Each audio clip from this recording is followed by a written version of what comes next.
हमने कहा कि बी से एक परपेंडिकुलर खींच दिए, कहा एओ के एक्सटेंडेड पार्ट एम पर।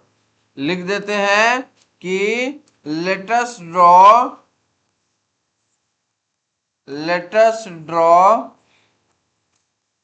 a projection from A to the extended part of from B to the extended part of AO at M। B से एक प्रोजेक्शन खींचे AO के एक्सटेंडेड पार्ट M पर, यहां एंगल बना थीटा। अभी छोटे वाले ट्रायंगल के बारे में पढ़िए। लिखते हैं इन ट्रायंगल BOM। इस ट्रायंगल BOM में देखिए, BOM में क्या होगा, यह बेस हो गया OM, हाइपोटेनस हो गया OB। OB का वैल्यू कितना है Q, यानी बेस कॉस थीटा। बेस और हाइपोटेनस का बात हो रहा है, तो बेस और हाइपोटेनस में रिलेशन कौन देता है, कॉस थीटा देता है। कॉस थीटा बराबर क्या होता है, बेस बाय हाइपोटेनस होता है। तो बेस हो गया OM बाई हाइपोटेनस हो गया Q, यानी OM बराबर क्या हो जाएगा, Q cos थीटा हो जाएगा। OM बराबर क्या हो जाएगा, Q cos थीटा हो जाएगा। ठीक है। उसके बाद उसी ट्रायंगल में BM निकाला जाए, तो BM हो गया परपेंडिकुलर और OB हो गया क्या, हाइपोटेनस। तो परपेंडिकुलर और हाइपोटेनस में रिलेशन कौन देता है, साइन थीटा देता है।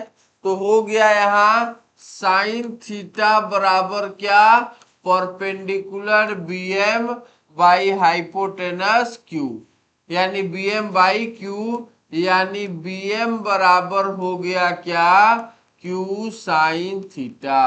BM बराबर क्या हो गया, Q साइन थीटा। ठीक है। अब यहां इस OM का वैल्यू कितना, Q cos थीटा, इस BM का वैल्यू कितना, Q साइन थीटा। BM का वैल्यू Q साइन थीटा और OM का वैल्यू Q cos थीटा। यहां तक में किसी को परेशानी है तो बोला जाए, नहीं है ना, बढ़े। अभी बड़े वाले ट्रायंगल में देख रहे हैं कौन सा, AMB में। लिखते हैं इन ट्रायंगल AMB।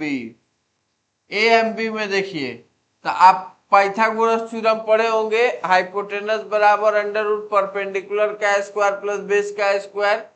तो हाइपोटेनस कौन है बड़े वाले ट्रायंगल में, AB, जिसका वैल्यू कितना है, R है।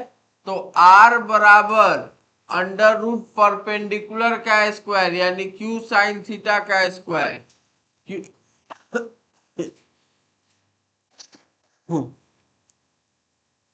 Q साइन थीटा का whole square plus P plus Q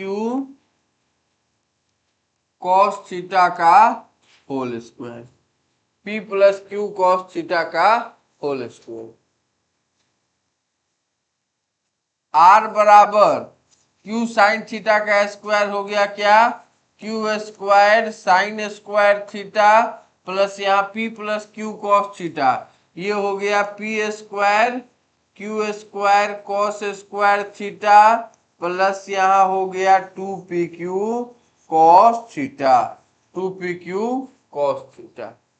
कोई दिक्कत है तो, यहां तक में किसी को थोड़ा सा भी कहीं से परेशानी है तो पूछिए।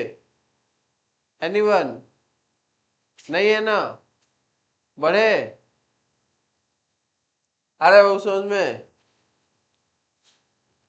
R बराबर ये P स्क्वायर, यहाँ Q square sine square theta, यहाँ Q square cos square theta. आपने यहाँ Q स्क्वायर कॉमन निकाल लिया तो ब्रैकेट में बचा sign square theta plus cos square theta. अब प्लस में हो गया 2PQ कॉस थीटा, प्लस में क्या हो गया 2PQ कॉस थीटा। ठीक है। अब R is equal to what, under root P square plus Q square, sine square theta plus cos square theta का वैल्यू कितना होता है? 1 होता है। तो 1 छोड़ सकते हैं, नहीं भी लिखेंगे तो चलेगा। फिर हो गया 2pq cos theta, 2pq cos theta. Resultant vector का फॉर्मूला क्या निकला? r बराबर under root P square plus Q square plus 2pq cos theta. Resultant vector का फॉर्मूला निकला r बराबर under root P square plus Q square plus 2pq cos theta. यानी जब कभी भी किसी वेक्टर को जोड़ना है तो जोड़ने के लिए फॉर्मूला आपके सामने है। दो वेक्टर को अगर जोड़ना है तो जोड़ने के लिए formula under root P square plus Q square plus 2pq cos theta होगा। तब से अप्लाई करते जा रहे हैं। अब देखिए c का वैल्यू है 13, 13 का स्क्वायर 169, a का वैल्यू है 12, 12 का स्क्वायर 144, b का वैल्यू है 5, 5 का स्क्वायर 25 और 2ab यानी 12 25 60 और दूनी 120 cos थीटा।